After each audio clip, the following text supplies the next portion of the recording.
Հավատքի բանկի գրքույկը Չարլզ Սպերջեն, օր մարտի 17։ Մի վախենար նրանց երեսիցը, որովհետև ես քեզ հետ եմ, որ քեզ ազատեմ, ասում է Տերը։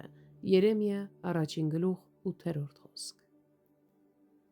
Երբ վախը ներս է սողում և մեզ տատանման է մատնում, մենք կանգնում ենք մեղքի մեջ ընկնելու վտանգի առաջ։ Ինքնահավանությունը պետք է ահով դիտել, բայց նույնքան սարսափելի է նաև վախկոտությունը։ Համարձակվիր լինել Դանիելի նման։ Մեր մեծ զորավորը արժանի է, որ իրեն ծառայեն միայն խիզախ զինվորներ։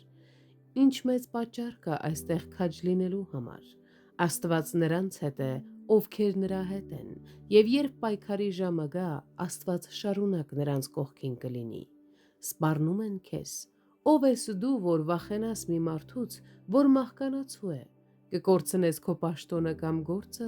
քո Աստվածը, որին ծառայում ես, իր ծառաների համար հաց ու ջուր կապահովի։ Չես կարողանում վստահել նրան, քեզ վրա ծաղր ու ծանակ են թափում, միգուցե դա կկոտրի քո ոսկորները կամ սիրտը, տար դա Քրիստոսի համար և նույնիսկ ուրախացիր դրանով։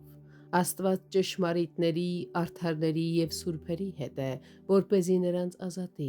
և նա կազատի նաև քեզ։ Հիշիր, թե ինչպես Դանիելը դուրս եկավ առյուծների գուբից և 3 սուրբ պատանիները կրակի հնոցից։ Քո վիճակը նրանցից այդքան անհուսալի չէ, բայց եթե նույնիսկ այդպես լիներ, Տերը քեզ կանցկացնի դրա միջով և քեզ կդարձնի ավելի քան հաղթող։ Վախեցիր վախից, վախեցիր վախենալուց, քո ամենավատ թշնամին քո սեփական սրտի մեջ է։ Ծնկի եկ և աղաղակիր օգնության համար, ապա վեր կաց և ասա.